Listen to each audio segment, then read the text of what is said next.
계속해서 이 저주와 복 시리즈를 공부하고 있는데요. 오늘은 그 저주를 받으심으로 높임을 받으신 예수님에 관한 말씀입니다. 이제 빌립보서 2장 1절에서부터 11절의 말씀을 중심으로 해서 같이 우리가 나눌 터인데요. 그동안에 이제 지금이 시리즈 넘버 9인데 넘버 7, 넘버 8 이 두 시리즈를 통해서 이 삼위 하나님의 정체성을 우리가 공부했고요. 그리고는 예수님의 정체성을 공부했어요. 오늘은 이어서 이 삼위 하나님과 이 예수님과의 관계성을 중심으로 해서 좀 더 심도 있게 우리가 공부를 하려고 해요. 굉장히 중요한 공부이기 때문에 잘 소화되기를 간구합니다. 우리 이 삼위 하나님의 이 정체성이 7가지가 있다라고 공부했어요. 이 중에서도 7가지 중에서도 우리가 강조했던 부분이 뭐냐면 삼위 하나님은 첫 번째 적으시길 바라요. 상호 동등하신 분이시라는 거예요. 상호 질이나 양이나 계급이나 또는 권력이나 이런 부분에서 상호 동등하신 삼위 하나님이시라는 그 속성이 있어요. 이거 잘 기억해 두시길 바라요. 그 다음에 이제 두 번째 속성은 뭐냐면 기능적으로 상호 독립적으로 서로 존재해요. 서로 달라요. 그래서 이 독립적 기능을 가지신 분이신데, 그런데 이것을 상호 서로가 인정해 드리시고 또 존경해 드리시고 높여 드리세요. 이게 이제 두 번째 이분들의 속성이에요. 그리고는 세 번째는 기능적으로 이 삼위 하나님께서 서로가 전문성을 가지고 계세요. 기능적으로 전문성을 가지고 계세요. 이 전문적인 걸 서로 가진 것을 서로가 인정해주고 서로가 존경하고 서로가 높여드리는 이러한 속성들을 가지고 있어요. 이 모든 것이 이제 우리가 닮아야 될 것들이에요. 이제 네 번째로 가지고 계신 속성이 뭐냐면 서로 삼위 하나님은 서로 섬기시는 속성이 있어요. 서로 디아코니아라고 제가 예전에 말씀 서로 섬기시는 serve each other 이런 속성을 가지고 있어요. 우리 이런 걸 지금 적어가면서 이걸 다 계속 죽을 때까지 묵상하셔야 돼요. 그러면 성령님의 강한 임재하심을 여러분들이 경험할 수 있어요. 이 삼위 하나님에 대해서요. 상호 섬기시는 속성이 있어요. 다섯 번째로는요, 이 상호 이 협동을 하시는 서로 코퍼레이트 서로 도와주는 이런 속성을 가지고 그 다음에 서로 존경해 드리는 서로 존경하고 그 다음에 서로 높여주는 그리고는 서로 증거해주는 이분이 이런 분이다 라고 서로 증거해주는 이런 속성들을 삼위 하나님이 갖고 계세요. 그래서 우리가 섬기는 하나님은 타종교의 하나님과 이런 부분에서 엄청난 차이가 있어요. 그래서 우리가 이제 항상 우리가 섬기는 하나님을 묵상을 할 필요가 있어요. 이렇게 묵상하다 보면 성령님이 나에게 강하게 임재하세요. 그러니까 이 삼위 하나님을 닮아간다는 것은 이 삼위 하나님이 서로가 동등하시고 서로가 높이도 같으시고 권력, 권리 다 같으신데 그러신데도 서로 존경하고 서로 높이시고 자기 자신을 드러내지 않는 이런 하나님, 이런 하나님이 이 기독교의 하나님이세요. 그러니까 우리가 크리스찬들이 성숙해지면은 이 삼위 하나님의 모습으로 우리가 변모되는 거예요.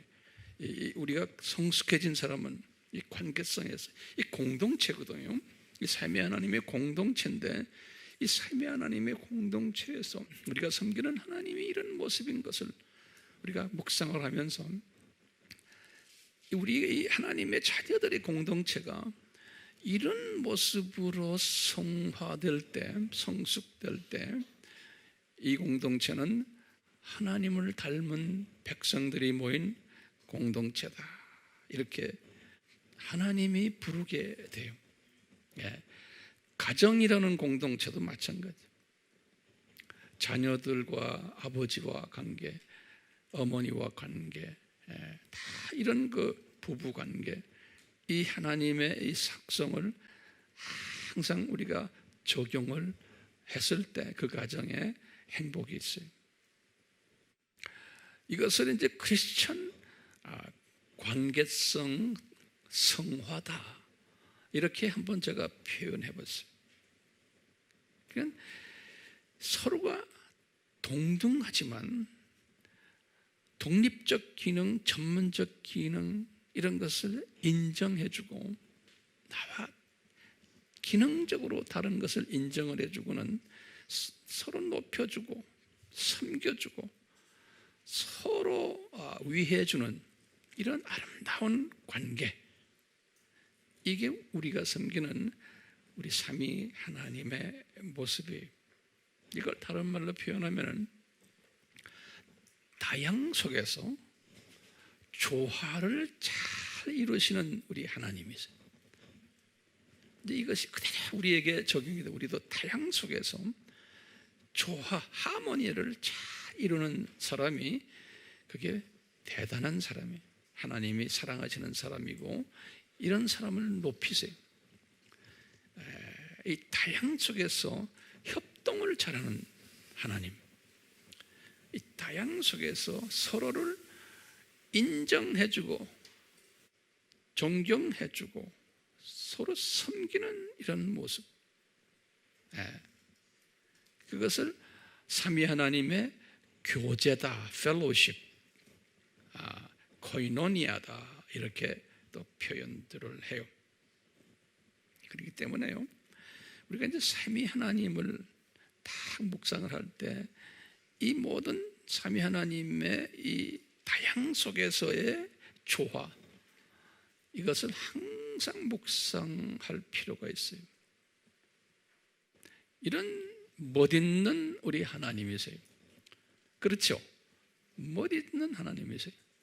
이런 멋있는 하나님이, 삼위 하나님이 창세전에 삼위께서 이렇게 앉으셔가지고 회의를 하셨다라고 이제 보시고는 이분들이 회의를 하면서 가장 관심사 주제가 뭐였다고 우리가 생각할 수 있어요?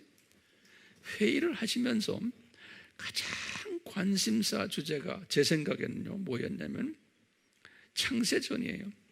앞으로 우리가 삼위 하나님이 엘로힘, 창조주라는 뜻이죠. 엘로힘, Gods, 창조주들, One God in three persons, 한 분의 하나님이시지만 삼위로 계신 이 하나님께서 회의를 하시면서 가장 관심사가 뭐였냐면 앞으로 장차 이 삼위 하나님의 형상을 닮아서 창조해낼 하나님의 자녀들, 다시 말해요, 장차 하나님의 형상, 삼위 하나님, 우리의 형상이라고 그랬어요.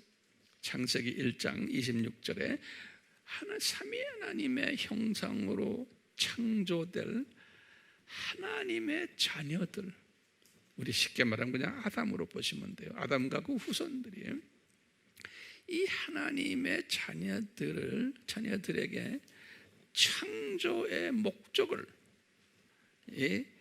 가르쳐 주는 데에 이분들의 최대의 관심사가 있었던 관심사가.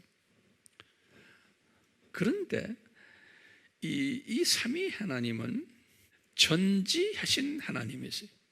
이제 이 말을 적어 놓으세요. 제가 성경 구절을 여러 번 드렸지만 또 드려요. 전지하신 하나님이다. 이 말은 뭐냐면 과거도 아시고 현재도 아시고 미래도 다 꿰뚫어 보시는 하나님이라는 의미에서 전지하신 하나님이에요. 이 말도 적어 놓으세요. 과거도 아시고 그 다음에 현재도 아시고 미래도 꿰뚫어 보신 하나님을 우리가 지칭할 때 전지하신 하나님이라 그래요. 영어로는 omniscient God 그래요. 이 성경 구조는 시편 147편 5절이에요. 또 마태복음 10장 30절, 또 로마서 11장 33절, 히브리서 4장 13절. 우리 이 성경 구절은 기록해야겠죠? 누가 전지하신 하나님에게 성경에 어디 나와 하고 누가 덤벼들면 이거야 하고 딱 보여주는 실력이 있어야겠죠? 예. 전지하신 하나님이세요. 그래서요, 이 삼위 하나님이 회의를 하시면서 이미 다 아신 게 뭐냐면 이제 앞으로 창조될 아담이 이 창조 목적에 불순종할 것을 미리 아셨어요. 이게 중요한 개념이에요. 아담과 그 후손들이, 하나님의 자녀들이 창조 목적에 불순종할 것을 아셨어요. 이게 피조물의 한계성이에요. 피조물의 한계성이에요. 그건 어떤 부분에서 피조물의 이런 한계를 느끼냐면요, 피조물은 이제 앞으로 하나님이, 삼위 하나님이 이 피조물에게 주실 것이 뭐냐면 육적인 복을 줘요. 육적인 복은 썩지 않는 육으로 영원히 사는 육적인 복을 줄 것이고, 혼적인 복이 하나님의 성품을 닮은 그러한 인격체의 복이 혼적인 복. 그 다음에 영적인 복은 영원히 사는 하나님의 자녀로서 이런 육혼영의 복을 이제 주실 터인데, 아담을 창조하실 때 이 개념 잘 적어 놓으세요. 제가 여러 번 이야기했지만 또 반복해요. 이 복을 주실 터인데 이 하나님의 자녀들이 이 복을 별로라고 생각할 거라는 거예요. 그걸 아셨어요. 전지하신 하나님. 왜 그러냐면 이 무료로 줬기 때문에, 자기의 노력 없이, 대가 없이.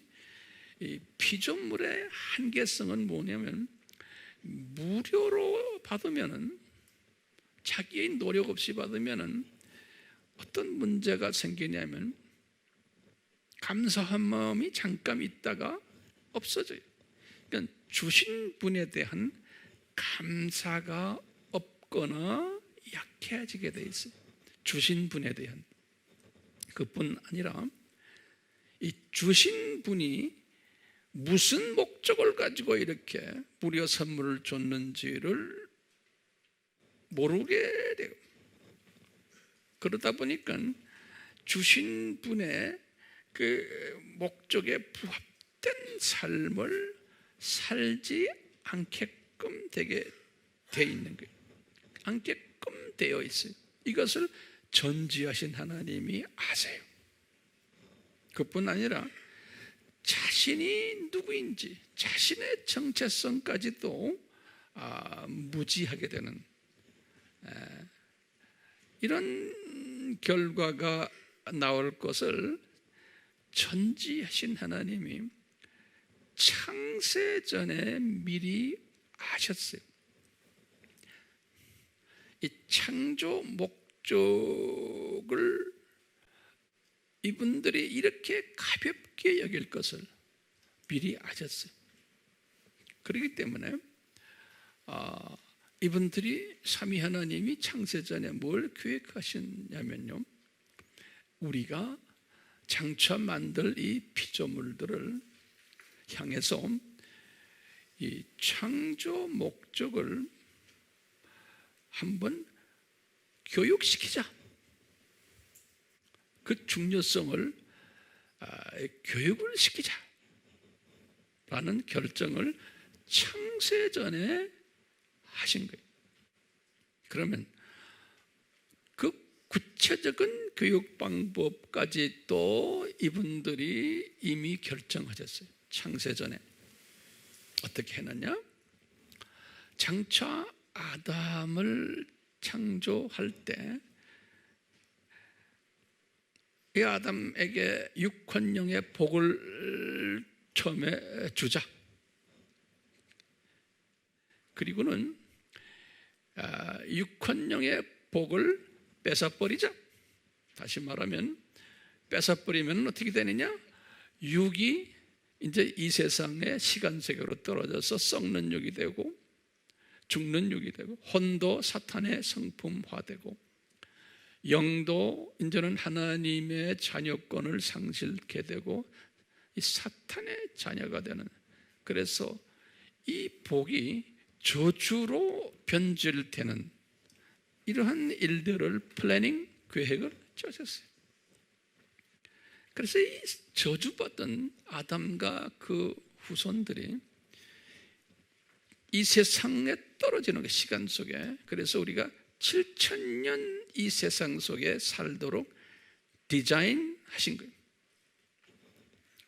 그래서 우리가 알다시피 이 7,000년 이 세상을 뭐라고 해요? 창조 목적 훈련 학교다, 이렇게 디자인하시고, 학생이 누굴까요? 학생은 하나님의 선택된 자녀들이, 이 세상에 많은 자녀들이 있지만 두 종류의 자녀가 있죠. 요한일서 3장 10절에 보면 이 세상에는 두 종류의 사람들이 있다. 하나님의 자녀들과 사탄의 자녀들이 있다. 그런데 이 창조 목적 훈련 학교는 학생인 하나님의 자녀들. 그래서 소정의 교육 과정을 마치면 본고향인 저 세상으로 귀환시키는 이 프로그램을 창세전에 디자인하신 거예요. 그러니까 이제 소정의 공부를 끝나고 저 세상으로 다시 회복이 되면 창조 목적의 중요성을 깨닫고 저 세상에서 어느 정도 창조 목적에 부합된 삶을 살 수 있다라고 디자인하신 거예요. 그렇기 때문에 이 세상에서 저주를 받은 하나님의 자녀들이 이제 이분들이 학교 과정을 마치고 본고향인 저 세상으로 자동으로 갈 수 있어요? 자동적으로 못 가요. 왜요? 이 세상에서 저주를 받은 존재이기 때문에. 그렇죠? 왜 못 가냐면, 저분 이제 우리 하나님의 자녀들이 이 세상에 살면서 천국 저 세상의 시민권을 따야 돼요. 그리고 저 세상으로 가는 시민권 또는 천국 비자를 받아야 돼요. 지금은 이 세상에 사는 우리는 하나님의 자녀지만, 그렇게 자녀로 예정됐지만 이 천국 시민권, 천국 비자를 이걸 받게끔 이제 이 세상에서 디자인한 거예요. 그러면요, 천국 시민권이 회복되려면 이 저주가 말살되어야 돼요. 하나님의 자녀들의 이 저주가, 육헌령의 저주가 말살돼야 되거든요. 그래서 창세전에 이미 하나님의 자녀들에게 저주 말살 계획까지 디자인하신 거예요. 창세전에. 우리 알죠? 창세전에 뭘 준비했어요? 십자가, 예수님의 십자가 사건. 이것을 우리가 그리스도의 뭐라고 그랬어요? 신비다 그랬어요. 그래서 성경 구절 쭉 나왔고, 제가 저주와 복의 시리즈 넘버 2, 두 번째 시리즈에서 자세하게 설명했어요. 잊어버리지 마시고 다시 복습해 보세요.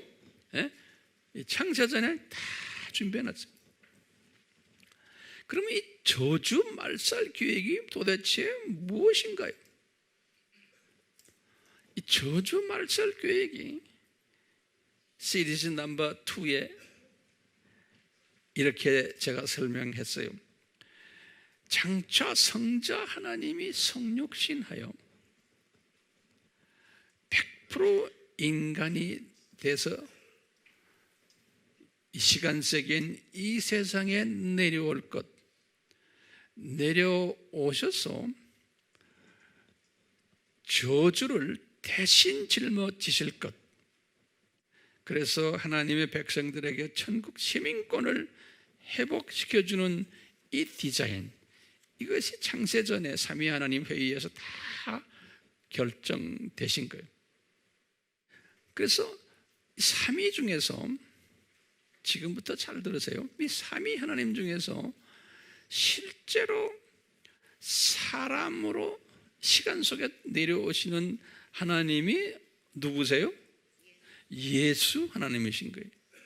예수 하나님, 이 삼위 하나님 중에서. 그러니까요, 이 삼위 하나님이, 하나님 중에서 이 예수 하나님은 이 창조 목적 훈련을 위해서 실제로 행동화하신 분이세요. 그리고 실제로 상당한 대가를 치르신 하나님이세요.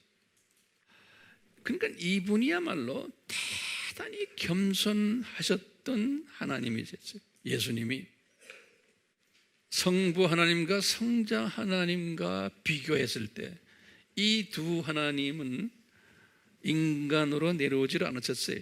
그렇죠? 그런데 이 성자 하나님은 엄청난 희생을 하신 분이세요. 이분의 겸손의 특성을 잠깐 보면요, 삼위 하나님 중에서 이 삼위는 서로가 동등하고 동격이시고 동위시고 이런 하나님이신데, 이 위원회에서 결정을 하실 때 성부 하나님과 성령 하나님이 성자님이시오, 한번 내려가십시오. 그럴 때 이분이 복종을 했다 그랬어요. 바울의 오늘 우리가 주신 그 빌립보서 보면 복종을 하셨다 그랬어요. 그러니까 하나님께 복종했다는 말은, 여기에서 하나님은 엘로힘 또는 엘로힘은 유대말이고 그리스말은 뭐예요? 테오스. 그럼 하나님 하면 항상 삼위 하나님을 생각하세요. 근데 지금 하나님께 예수님이 복종했다 그러면은 누구한테 복종했다는 거예요? 성부 하나님과 성령 하나님의 제안에 복종을 하셨던, 순종하셨던. 그래서 이 섬김에, 이분이 그러니까 두 위를, 성부와 성령 하나님에게 그분들의 명령에 복종하며 그분들을 섬겼던 본을 보여주셨던 분이에요. 같은 위치에 계시면서 같은 높이를 가지고 같은 파워를 가지신 분이신데 이렇게 하셨다는 거예요. 우리가 섬기는 예수님의 모습이에요. 그렇기 때문에 예수님은 이렇게 순종했던 그 원동력이 어디에서 나올까? 근데 제가 한번 꼼꼼히 묵상해 봤어요. 그러면 예수님이 순종했던 그 원동력이, 내면적 동기가 어디에서 나왔냐면 우리 삼위 하나님이 하나님이 사랑하는 자녀들에게 창조 목적을 교육을 시켜야 되는 그 절대성에 순종한 거예요. 삼위가 벌써 그걸 서로가 토의했잖아요. 거기에 당위성에 순종한 거예요. 또는 그 필요성에. 그러니까 예수님이 순종하실 때 보면은 항상 이 세상에 내려와서도 항상 이 목적이 있는 거예요. 그래서 예수님은 목표 지향적인 분이세요. 목표 지향적인. 왜?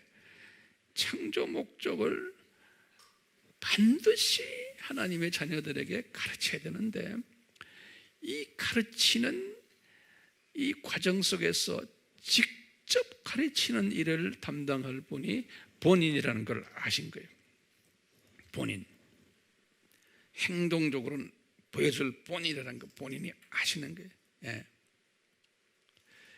그렇기 때문에요, 예수님께서 이렇게 복종하셨다라는 말에 우리가 초점을 맞추세요. 같은 파워를 가지신 분이신데, 같은 위치에 있는 분인데 이 목적을 위해서 이 예수 하나님이 복종하셨다.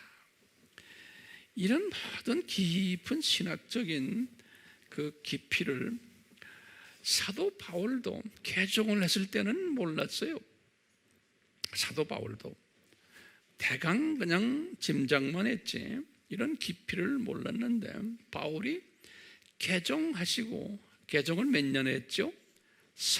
주후 35년 했죠. 그렇죠? 몇 살 때예요? 그분이 30세 되는 해요.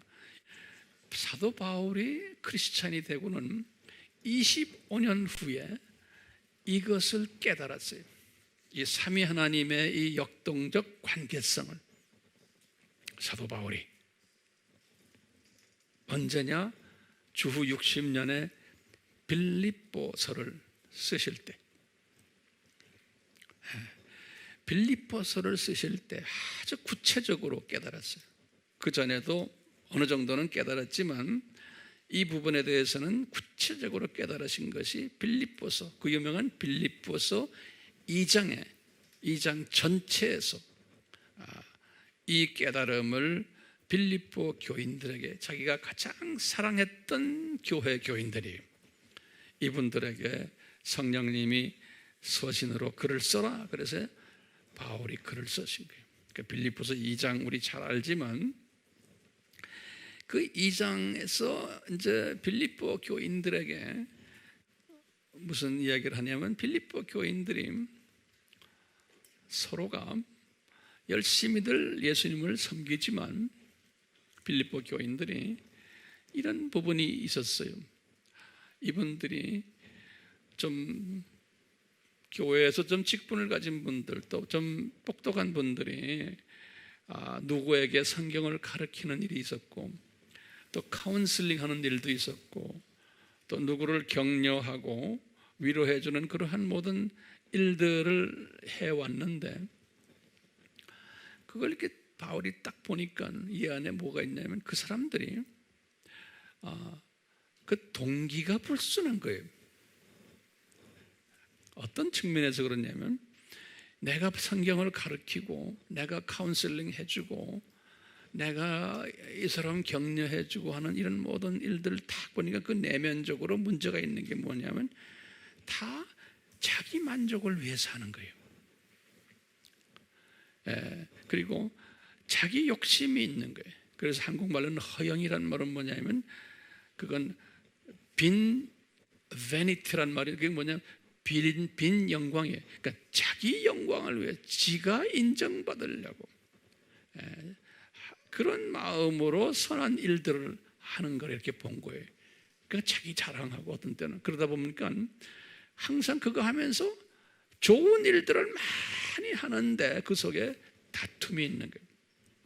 이 다툼은 왜 그러냐? 자기 이해관계와 자기가 인정받는 데에 누가 건드리면 다툼. 다툼이 있는 거예요, 서로. 예. 바울이 이런 모습을 빌립보 교회 안에서 본 거예요. 그러니까요, 이것은 자기 영광을 위해서, 나의 만족을 위해서 하는 거지. 너희들아, 너희들 지금 이렇게 선한이라고 가르치고, 우리도 마찬가지예요. 우리 아미에서도 누구 성경 가르치고 뭐하고 하는, 다 내가 인정받고 내 만족을 위해서 할 경우가 우리 많잖아요. 예. 나도 그럴 때가 가끔 있어요. 예. 뭐 여러분들은 말할 것도 없을 거예요. 지금 아밥 가르치고 뭐 또 해외에 나가 선교지에 가지만 우리가 이제 그런 과정들이 있어요. 다 내가 인정받기 위해서. 근데 그런 마음을 가졌나 안 가졌나는 어떻게 알아요? 다툼이 있으면 그 안에는 그게 있다는 거예요. 그러니까 실은 자기를 살리기 위해서, 자기 만족을 위해서 이런 행위를 한다는 거예요. 그런데요, 우리가 넘버1 크리스찬이나 넘버2 크리스찬들은 대부분 이런 식으로 해요. 그런데 넘버3 크리스찬이에, 제가 넘버3라면 우리끼리는 알지요. 넘버3 크리스찬들은 이제 이 과정에서 한 단계 업그레이드 되는 게 뭐냐? 내가 시간적으로도 손해보고 또 금전적으로도 손해보고, 이 일을 위해서 내가 밥도 사주고 비행기 값 내서 가기도 하고, 우리가 중국에 갈 때도 내 돈 들여서 가잖아요. 그러면서도 이걸 자랑하지 않고, 이랬다고 괜히 불고 다니지도 않고 숨어서 다 하는 거예요. 왜냐? 이렇게 함으로써 상대방이 살아나도록 하는 일, 눈뜨게 해주는 일, 여기에 소원이 있는 거예요. 이 소원. 그러면서 뭐냐면 빌립보서 2장에서 예수 그리스도의 모습, 예수님이 이 고통을 당하셨는데 인간이 되셔가지고 그 뒤에 깔려있는 목적이 뭐냐? 하나님의 자녀들이 창조 목적을 깨닫고 삼위 하나님께 기쁨을 드리는 이러한 목적 때문에, 삼위 하나님께 기쁨을 드리면은 우리 예수님의 마음에, 그러면은 삼위 하나님이 그 하나님의 자녀들을 더 이뻐서 행복을 주게 돼 있고, 그러면 이분들이, 우리 하나님의 자녀들이 행복을 느끼고는 또 더 삼위 하나님을 사랑하고, 그러면 이 삼위 하나님이 더 행복하게 또 자녀들을 만들어주고, 그래서 영원히 이 사랑을 오가는, 행복을 서로 나누는 이 관계를 만들기 위해서. 근데 예수님이 저주를 받기 위해서 이 세상에 오신 것은 하나님의 자녀들이 이런 사람들이 되도록 이분이 이 세상에 오셔서 저주를 받으신 거거든요. 그러니까 이 예수님이 자기 이익을 위해서 하신 게 아니고 누구 이익을 위해서 했다는 거예요? 하나님의 자녀들의 이익을 위해서, 또 삼위 하나님의 이익을 위해서 이렇게 희생을 하셨다는 것을 바울이 깨달은 거예요. 그러면서 바울이 빌립보 교인들에게, 얘들아, 너희들 지금 열심히 하지만, 너희들이 지금 이런 것 저런 것 많이 열심히 하지만 속에 깔려 있는 것은 네 욕심, 네 이익을 위해서, 네 인정받기 위해서 하지 않느냐? 그러면서 너희들 그러지 말고 예수님의 마음을 품어라, 이렇게 이제 시작이 되는 거예요. 근데 이런 사람 많아요, 안 많아요? 이런 사람 많지 않아요. 그런데 이런 사람들은 예수님의 마음을 품어라 그러시면서, 예수님은 본래 하나님이신데 그러는 거예요. 그래서 보면요, 거기다 좀 적으세요. 제가 원어를 좀 드릴게요. 그래야지 이제 이해가 더 쉽게 돼요. 그는 근본 하나님의 본체이시다, 이런 말 썼는데, 제가 그래서 이제 이럴 때는 제가 이제 원서를 들여다봐요. 그러면 근본이라는 단어가 휴파르콘, 휴파르콘 이렇게 돼 있어요. 그것을 또 사전을 내가 쫙 해서 여기저기 보면요, 근본은 이런 뜻이 근본. 그러니까 이 예수님은 30세 되신 그 인간 예수님은 근본 하나님의 본체다. 근데 하나님이란 말이 딱 있네. 하나님. 하나님은 원어로 뭐겠어요? 헬라 말로 테오스. 오케이? 그리고 이스라엘 말로 엘로힘 그런 거예요. 그러니까 이게 삼위 하나님이에요. 이 한국말로 하나님 하면 항상 삼위 하나님. 이 삼위 하나님의 본체라니까 예수님이 삼위 중에 한 분이시다 라는 의미예요. 그러니까 이분은 삼위 하나님 중에 한 분이신 본체라는 거예요. 이 본체란 뜻이 모르페라는 단어를 썼어요. 모르페. 이 모르페라는 건 그 자체 그 본체라는 뜻이에요. 예. 다시 말하면 이분은 100% 하나님이시고 예수님이 또 누구예요? 100% 사람이시다는 거예요. 예. 우리가 무슨 공회에서 이것이 결정됐어요? 칼케톤 공회. 몇 년이요? 451년이요. 그러니까요, 자신이 이 예수님이 빌립보 교인들아, 이분이 이런 분이시다. 다시 말하면 이 하나님 엘로힘이란 뜻이 뭐예요?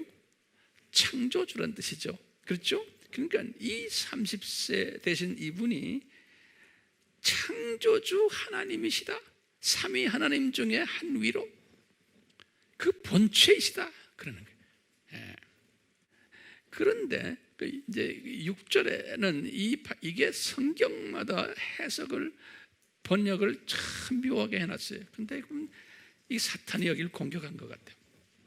우리 한국 성경에는 그런데 동등됨을 취할 것으로 여기지 아니하시고 이런 말을 써놨어요.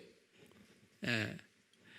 그게 이제 또 킹제임스를 봐도요, 동등하게 되는 것을 탈취 생각하지 않으시고 아주 애매한 말을 써놨어요.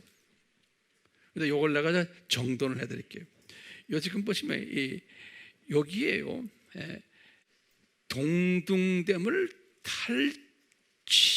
탈취당했다고 생각하지 아니하셨다. 여기 정해석이에요. 이게 탈취란 단어가 거기 딱 나오거든요. 그래서 보면 하르파 그 모스라는 요 단어가 딱 있어요.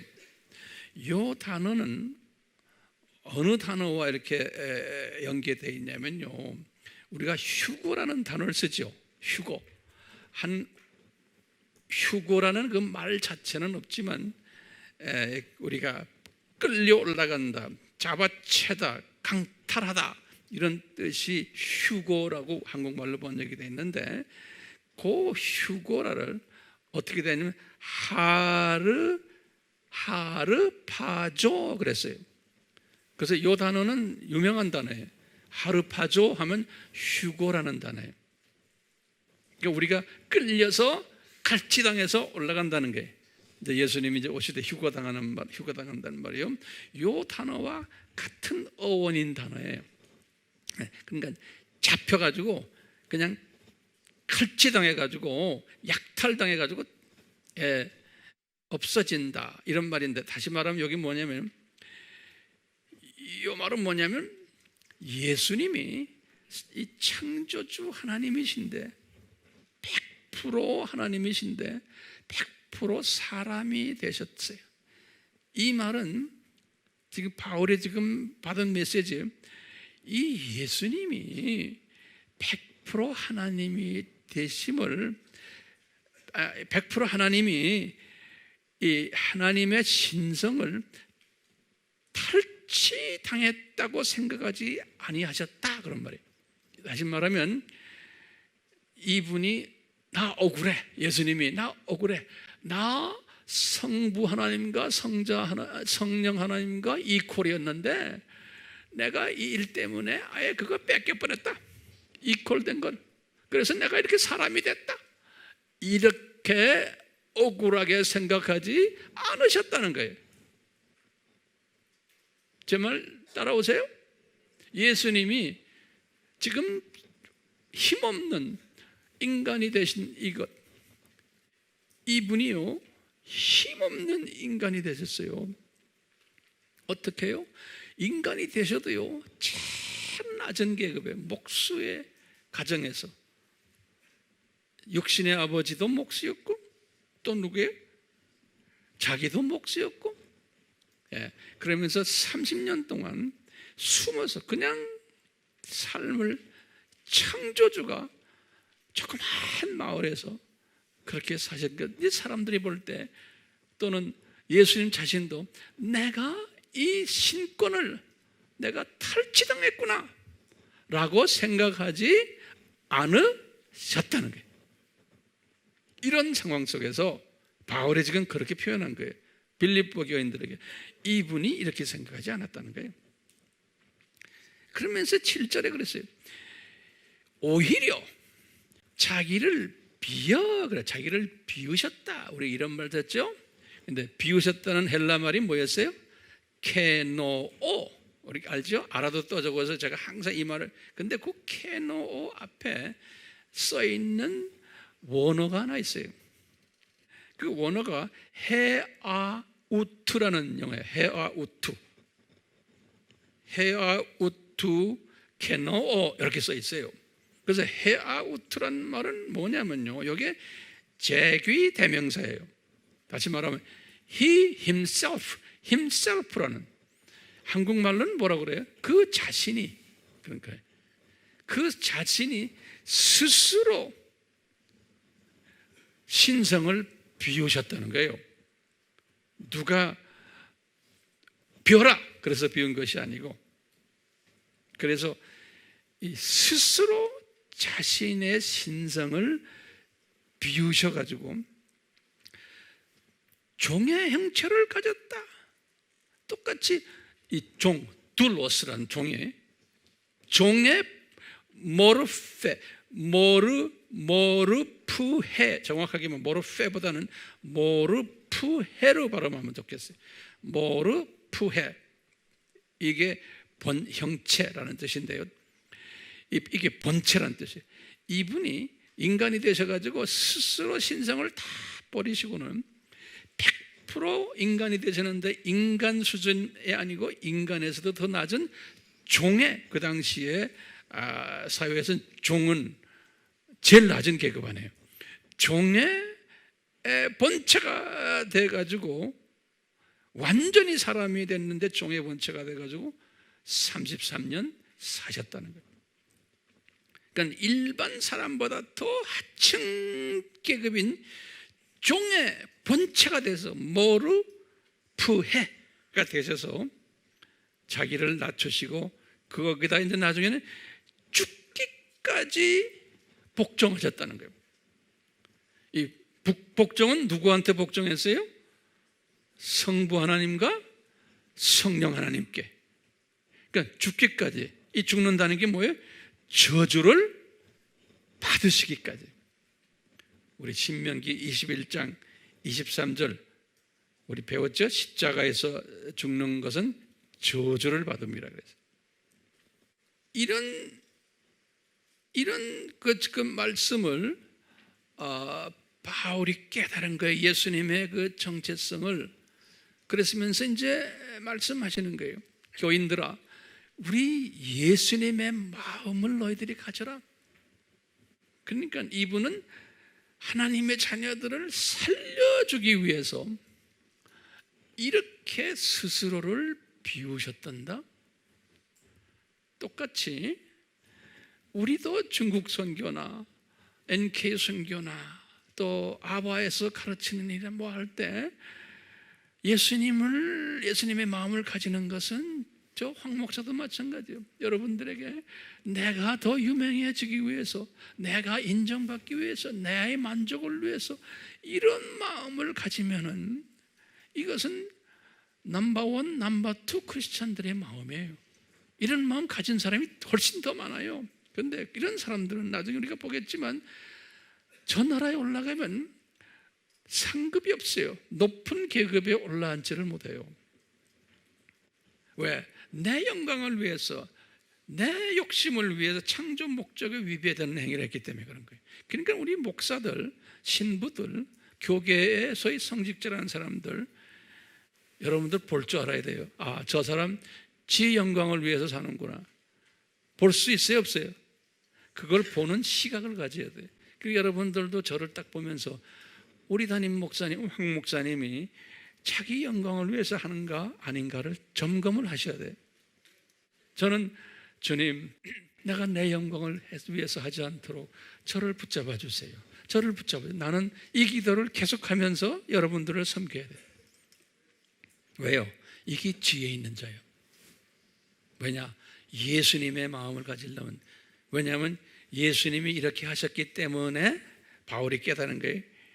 하늘에 있는 모든 것들과 땅에 있는 모든 것들과 땅 밑에 있는 모든 것들이 예수님의 이름을 높이며 예수님을 그냥 경배했다고 그랬어요.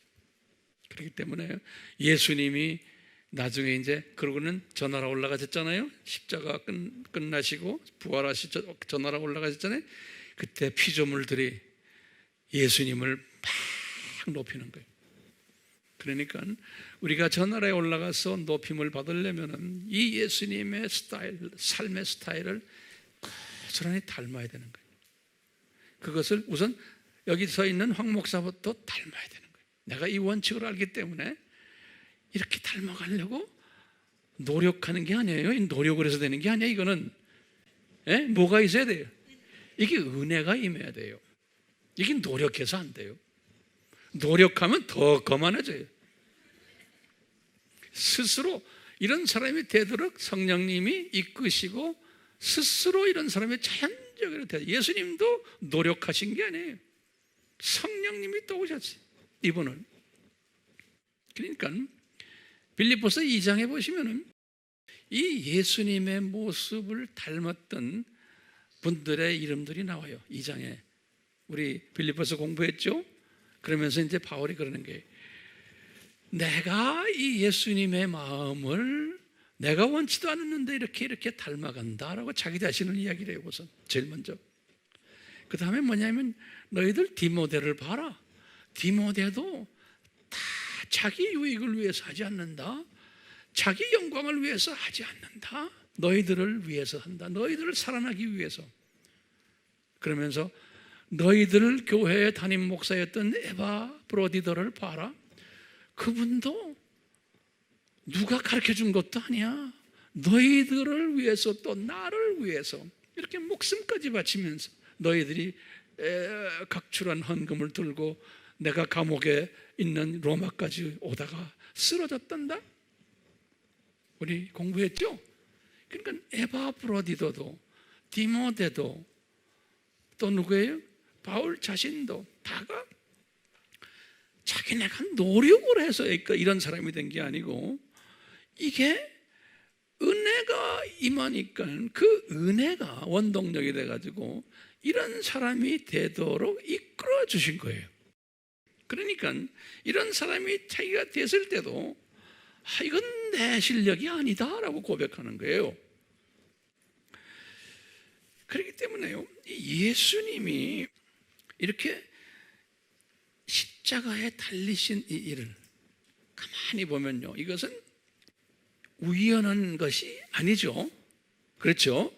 거기다 대고 그 다음에 예수님이 뭐 잘못해서 실수해서 약점이 있었어 이렇게 된 거예요? 이것도 아니에요. 우리 찬송가 중에 보면 이런 식으로 찬송가가 있는 게 많아요. 이분이 무슨 죄가 있나 찬송가에 보면 이 못된 놈들 왜 예수님 죽였나 뭐 이런 찬송가 있죠. 이게요, 이런 찬송가들은 이게 잘못된 거예요. 인간적인 측면에서 본 거예요. 그것뿐이라 로마 황제나 유대인 지도자들이나 이런 분들이 강제로 예수님을 강압적으로 불공정하게 또 정치적인 어떤 이념 때문에, 종교적인 이념 때문에 예수님을 십자가에 매달게 했어요? 기요? 아니요? 아니요. 많은 자유신학자들이나 이런 시각을 보지 못하는 사람들은 그저 그 수준만 보는 거예요. 그렇다면 거꾸로 말하면, 만약에 예수님이 운이 좋으셨더라면 십자가에 달리지 않았을 수도 있다라고까지도. 뭐 요새 이단이란 문선명이나 또는 신천지 이런 친구들은 뭐라고 말해? 예수님이 실패하셨다, 십자가에서. 그래서 실패를 보완하기 위해서 문선명이 새로 나타났다, 또는 신천지 제일 높은 놈이 누구예요? 이제 다 이제 죽어가던데. 그런 친구들, 거기에 속혀가지고 많은 크리스찬들이 거기를 왜 가요? 이런 걸 가르치질 않아서 그런 거예요. 교인들을 훈련시키잖아요. 그렇다면 교인들 훈련 안 시키는 것도, 그것도 뭐라고 다른 말로 표현하면 은혜가 없어서 그렇다라고 볼 수밖에 없어요.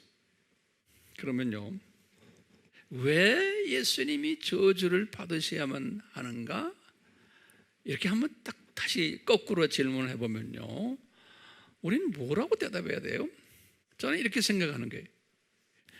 창세전에 삼위 하나님이 하나님 자녀들을 향한 저주 말살 프로그램을 충족시켜 드려야 하는 사명을 예수님이 가졌기 때문에,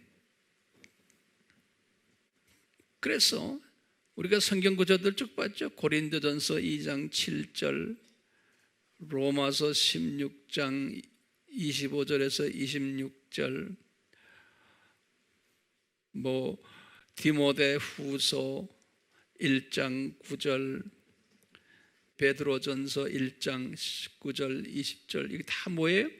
창세전에 예수님의 십자가의 이 계획을 디자인하셨다는 성경 구절들 아니에요? 우리가 다 공부했죠? 그래서 이것을 바울은 This is the mystery of Christ, 그래서 Mystery of Christ, 그리스도의 신비다 그랬어요. 그 창세전에 예수님이, 성자 하나님이 이 세상에 내려오셔서 이 훈련을 시킨 후에 시민권을 회복시켜주는 하나님의 자녀들에게 이런 디자인을 하신 거예요. 자, 그러면 조금만 좀 더 봐요. 자, 그렇다면 예수님이, 거기다 좀 적어보세요. 예수님이 저주를 받으심으로 그 혜택을 본, 영향을 받은 몇 분들이 계세요. 예수님이 저주를 받으심으로 혜택을 입은, 영향을 받은 분들이 몇 분이 계세요. 첫 번째, 누가 받으셨냐면 성부와 성령 하나님이 영향을 받았어요. 예수님 때문에. 첫 번째, 어떤 영향을 받았냐면 이분들이 예수님 때문에 피조물들, 하나님의 자녀들이 창조 목적에 순응하게 됨에 대해서 만족해졌어요. 예수님 때문에. 그렇기 때문에 이 두 분의 하나님이 예수님께 고맙게 생각했어요. 왜? 삼위 하나님이 결정한 사항을 이 예수 하나님이 복종해 준 것에 대해서. 그러니까 이 두 위 하나님이, 성부와 성령 하나님이 예수님을 높일 수밖에 없는 거예요. 참 고맙수다. 아마 우리식으로 하면 이렇게, 그러면서 항상 그런 느낌을 평생, 아니죠, 영원히 가지시면서 이 삼위가 공존하셨다고 저는 보고 있어요. 자, 이 영향을 받은 두 번째 분들이 있어요. 이 두 번째 분들은 하나님 자녀들이에요. 하나님 자녀들이 이 예수님의 저주 때문에 영향을 받고 혜택을 받았어요. 이 하나님 자녀들이 이 세상에 살면서 창조 목적 훈련을 강하게 받았어요. 사탄의 또 여러 가지의 공격을 받으면서, 그러면서 이분들은 시민권, 천국 시민권까지 박탈당했는데 그 결과 고향으로 귀환할 소망까지 상실했던 상태였어요.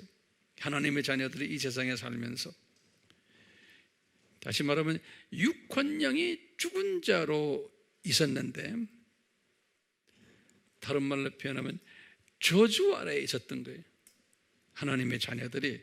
그런데 이 예수님의 저주를 인해서 이분들이 육혼령의 회복을 받는 혜택을 입게 되고 천국 시민권을 회복하고 고향으로 돌아가는 여권과 비자를 발권받음으로 복된 자로 복귀되는 그러한 혜택을 예수님의 저주를 통해서 받았어요.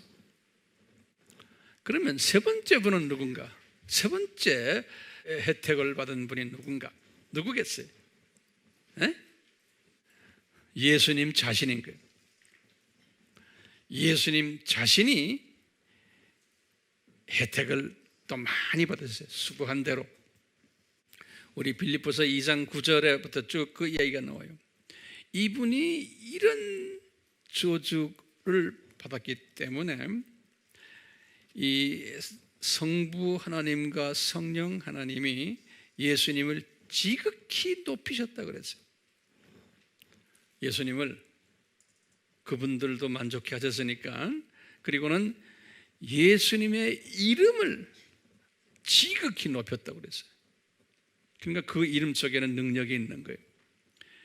그래서 하늘에 있는 자들이나 땅에 있는 자들이나 땅 아래에 있는 자들, 피조물들 전부가 예수님의 이름에 무릎을 꿇게 만들었다는 거예요.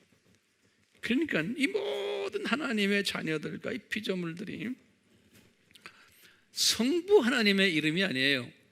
성령 하나님의 이름이 아니에요. 누구의 이름에? 예수 하나님의 이름에 무릎을 꿇게 했다는 거예요. 엄청난 희생의 대가죠. 아멘? 네. 그리고는 무릎을 꿇은 다음에 어떻게 했냐면 그들의 입을 통해서 예수님 보고 뭐라고 그러냐면 You are my Lord. 다시 말하면 나의 주님이시다 라고 고백하게 만들었다는 거예요. 자, Lord라는 말, 주님이라고 신약에서는 나오죠. L-O-R-D. 우리 다 공부했지만요, 이 Lord의 근원이 뭡니까? 이 Lord, 주 근원이 그 전에 여러분들 셉투아진트가 언제예요? 70인역?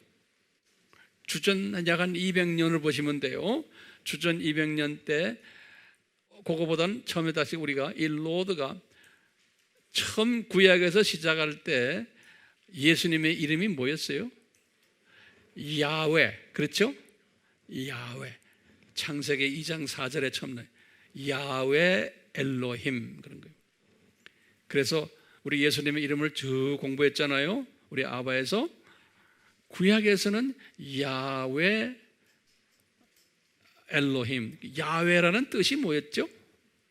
이 약속, 계약하시는 분, 그런 뜻이에요. 야훼, 계약하시는 covenantal God, covenant, 법적 계약을 하시는 하나님, 그런 뜻이 야훼. 그럼 뭘 계약해요?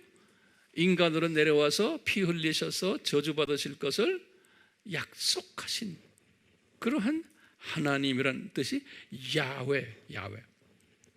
그 야훼라는 이름을 십계명 때는 함부로 부르지 못하게끔 그렇게 했죠. 여호와 이름을, 하나님의 이름을 함부로 부르면 안 된다. 그래서 유대인들이 그렇게 부르지를 못하다가, 그래서 이렇게 고개 숙이고 절한다고 그랬잖아요. 우리 다 공부했잖아요. 그러다가 이제 발음할 수 있는 하나님으로 구약에서 뭐라고 그 이름을 바꿨어요? 아도나이. 그건 이스라엘 말이에요. 아도나이. 그 말은 뭐냐면 영어로는 Almighty God, 전능자, 그런 뜻이에요. Almighty God. 그게 예수님이에요. 야훼 Almighty God, 야훼 아도나이.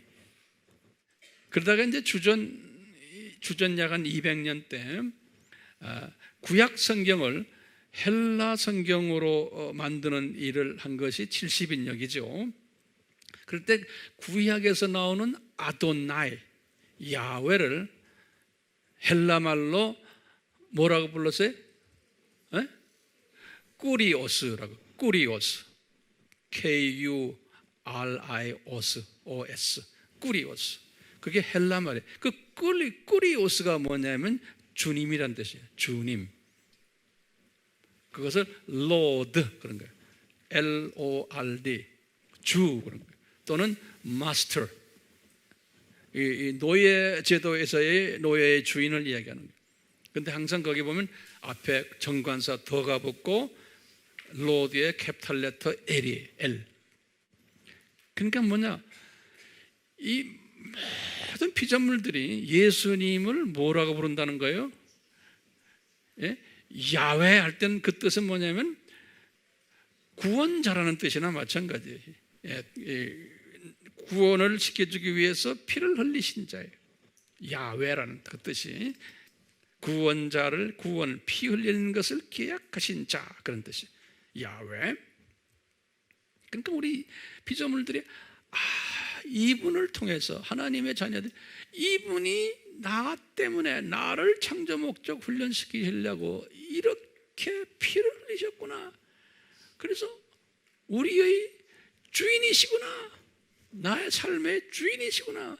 이 피조물들이 성부 하나님께도 안 하고 성령 하나님께도 안 하고 누구한테 한다는 거예요? 예수님께 이렇게 한다는 거예요.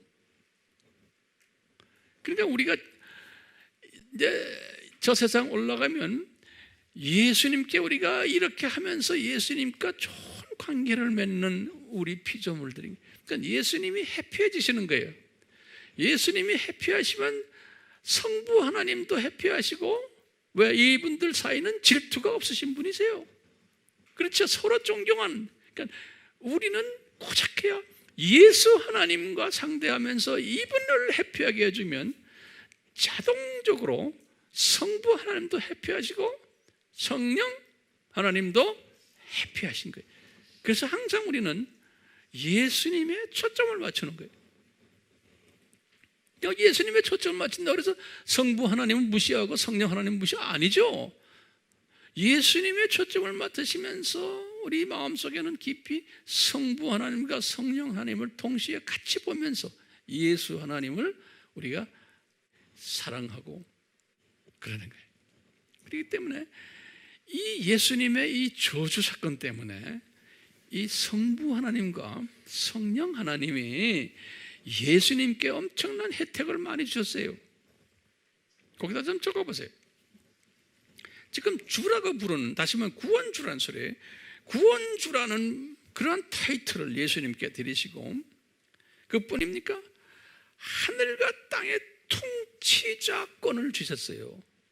시편 67편 4절, 마태복음 28장 18절, 또는 하늘과 땅의 소유주권을, 소유권을 예수님께 주셨어요. 창세기 14장 19절 또는 22절에. 그뿐 아니라요, 만물이 예수님의 발 아래에 있으면서 예수님이 만물의 머리 지배되는 분으로 허락하셨어요. 에베소서 1장 22절에. 그리고는 만물이 예수님께 복종했어요. 고린도전서 15장 27절에. 그러니까 성부 하나님께, 성령 하나님께 복종하는 게 아니고 예수님께 복종했어요. 그러니까 예수님께 복종하면 복종하도록, 이렇게 하도록 성부 하나님과 성령 하나님이 그렇게 허락하신 거예요. 그러면 예수 하나님이 복종을 받으시면, 그분이 그렇게 해피하시면 나머지 두 하나님은 자연히 해피하십니다. 그래서 우리 바울이 예수님을 왕 중의 왕이다, 만유의 주시다, 그런 거, 예수님을 디모데전서 6장 15절에. 이뿐 아니라 7,000년 이 학교가 끝날 때 심판이 있을 텐데, 심판주가 누굽니까? 최고 심판장이 예수님인 거예요. 성부 하나님도 아니고 성령 하나님도 아니에요. 예수님이 심판주인 거예요. 요한복음 5장 27절에. 신기하죠? 세 분이, 제가 말했어요, 혜택받은 세 분, 예수님의 저주 때문에. 기억나세요? 이제는요? 처음에 성부와 성령 하나님, 두 번째 우리 하나님의 자녀들, 세 번째 예수님. 그러니까 알고 보면 이 예수님이 혜택을 제일 많이 받으신 것 같아요. 네. 예수님이. 자, 그랬어요. 예수님이 이런 혜택 받으실 것을 미리 아셨어요? 몰랐어요? 미리 아셨어요. 그것도 좀 적어 놓으세요.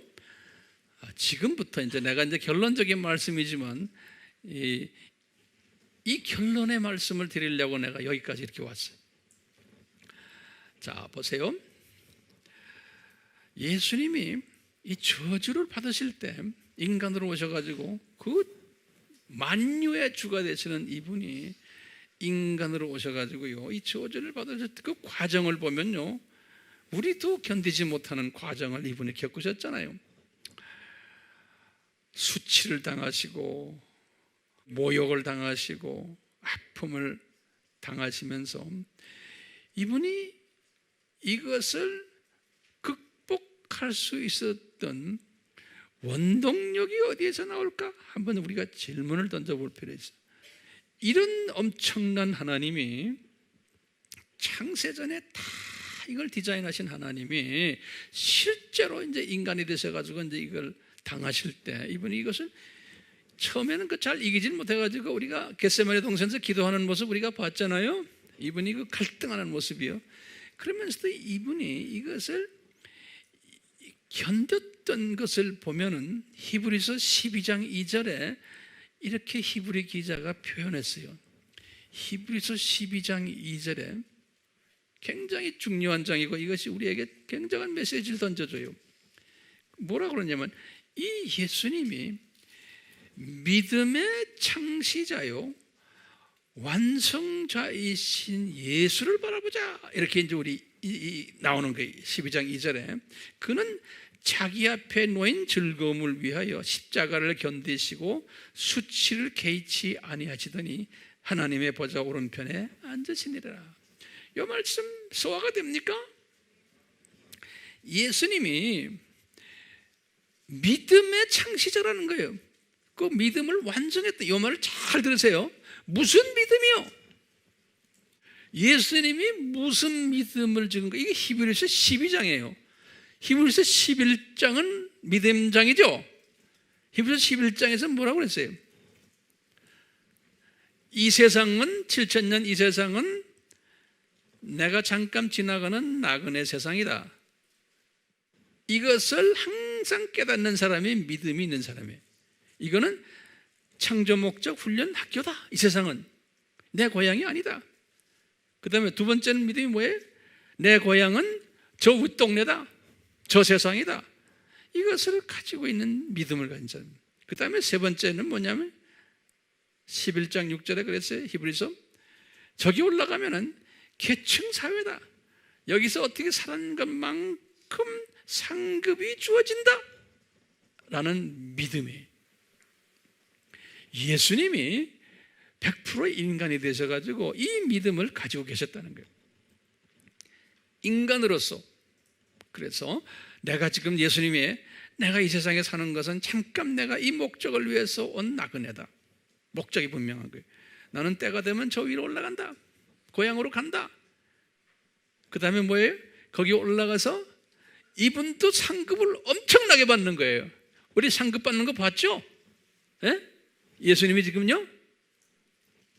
이 예수님이 저기 올라가면은 이제는 이런 엄청난 상급이 본인에게 기다리고 있다는 거죠. 그러니까 성부 하나님과 성령 하나님이 이분에게 다 드린 거예요. 이 고난을, 이 상급을, 이것을 이분이 쫙 본 거예요. 그러니까 자기 앞에 놓인 즐거움을 위하여 십자가를 견디시고 수치를 개의치 아니하셨다는 거예요. 그러니까 우리 예수님도요, 인간으로 오셨어요. 이 예수님의 이 저주를 극복할 수 있었던 원동력이 뭔지를 우리가 알았죠. 그러니까요, 예수님도 비저너리맨이에요. 비저너리. 이 비전을 가지고 계셨어요. 근데 비전, 막연한 비전이 아니라 이런 지금 비전을 탁 갖고 계세요. 저 세상 시각자 예수님이세요. 이 세상 나그네 시각자 예수님이세요. 저 세상 본향 시각자 예수님이세요. 저 세상에 올라가면은 상급과 이런 것들을 어떻게 이 세상에 살았나에 따라서 지급을 받는 그 시각을 가졌던 예수님이세요. 본인도 사람으로 오셔가지고 여기에 대한 이 비전을 가지셨지만 됐어요. 그래서 이분이 그 즐거움을 위해서 이분이 견디셨다는 거예요. 그러니까 예수님도 또 보는, 이 세상은 창조 목적 뭐예요? 학교다라는 이 시각이에요. 그렇기 때문에요, 이 시각을 예수님이 가졌는데 바울도 예수님의 은혜로 이 시각을 가졌던 거예요. 바울도요. 디모데도 이 시각을 가졌던 거예요. 에바브로디도도 이 시각을 가졌던 거예요. 그러니까 예수님의 마음을 품자. 이 마음은 뭐냐면 이 예수님의 이 시각을 품자. 이런 것이에요. 이 시각을 품은 사람은 아까 우리 빌립보 교인들 봤죠? 자기 영광을 위해서 우리 아바 참석하거나 가르치거나 선교 다니거나 이거를 하지를 않는다는 거예요. 한 차원 뭐에 업그레이드 돼, 시각에 업그레이드 돼가지고 주님을 섬긴다는 거예요. 우리 교회는 보면 교인들 거의 대부분이 이 시각자로 주님이 만드셨어요. 은혜로. 그러니까 제가 목회자로서 세상에 이렇게 편하게 목회하는 교회가 없어요. 한 사람도 짤랑짤랑하고 뭐 이렇다 뭐 매일 뭐 불평하고 뭐 어떻고 교회 안에서 서로 싸움하는, 목회라는 게 교인들끼리 싸움질하는 건 말리는 게 목회요. 우리 교회는 좀 있기 나몰래 하겠지만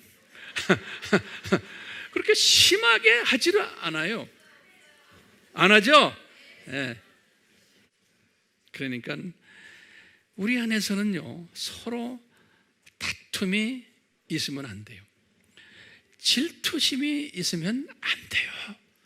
질투심이 있으면 내 상급이 떨어져요. 질투심이 있으면 내 상급이 떨어져요. 한 번 더 말해요. 질투심이 있으면 바보요. 실컷 주님이 해놓고 나중에 올라가 보면 I don't know who you are. 네가 누군지 나 모르겠다. 이런 말씀, 상급 주세요. 그러니까 뭐 없어. 이렇게 된다는 거예요. 그러니까요, 예수 그리스도의 그 마음을 닮으면 우리의 그 삶의 초점이 뚜렷해지는 거예요. 저는 이것을 위해서 오늘도 계속 이렇게 이 말씀을 항상 예수님의 이 라이프 스타일을 제가 이렇게 계속 묵상하는 거예요. 왜 묵상하겠어요? 나도 사람이기 때문에, 이 환경의 지배를 받기 때문에 이걸 내가 묵상하지 않으면 나도 하루아침에 또 딴 사람이 돼요. 그렇기 때문에요, 이게 끊임없이 해야 되는 거예요. 여러분들 그럴 거예요. 황 목사님은 뭐 괜찮을 거예요.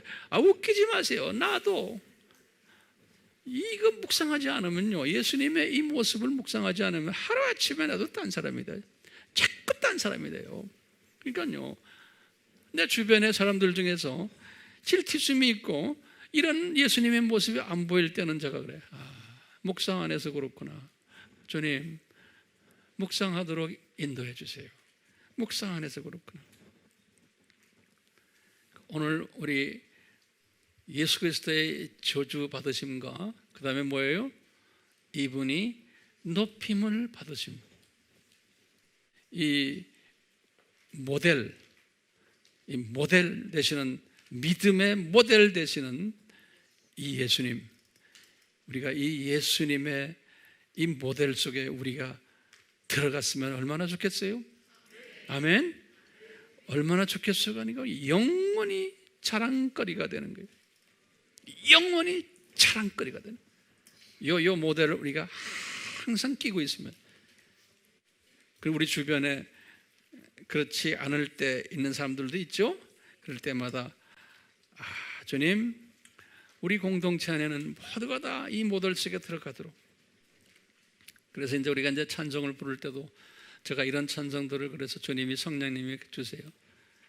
아름다운 마음이 모인 공동체가 되도록, 우리의 만남이 복된 만남이 되도록, 은총받은 공동체가 되도록, 우리의 입술의 모든 말과 나의 마음의 묵상이 다 주에게 연락이 되도록, 그리고 언젠가는 우리가 우리 인생 여정이 끝나면 주님한테 가서 이제 칭찬받을 일만을 믿으며 고대하는 우리 모두가 됐으면 얼마나 좋겠어요? 그런 분들 될 것이에요. 예수님, 우리 모두가 이러한 복된 자들 되도록 은혜 베풀어 주시옵소서. 아멘. 지금 이 시간은 예수 그리스도의 무한하신 은혜와 하나님 아버지의 극진하신 사랑하심과 성령님의 끊임없이 가르쳐 주심이, 순종케 하심이 우리에게 함께 하시기를 축원하옵나이다. 아멘.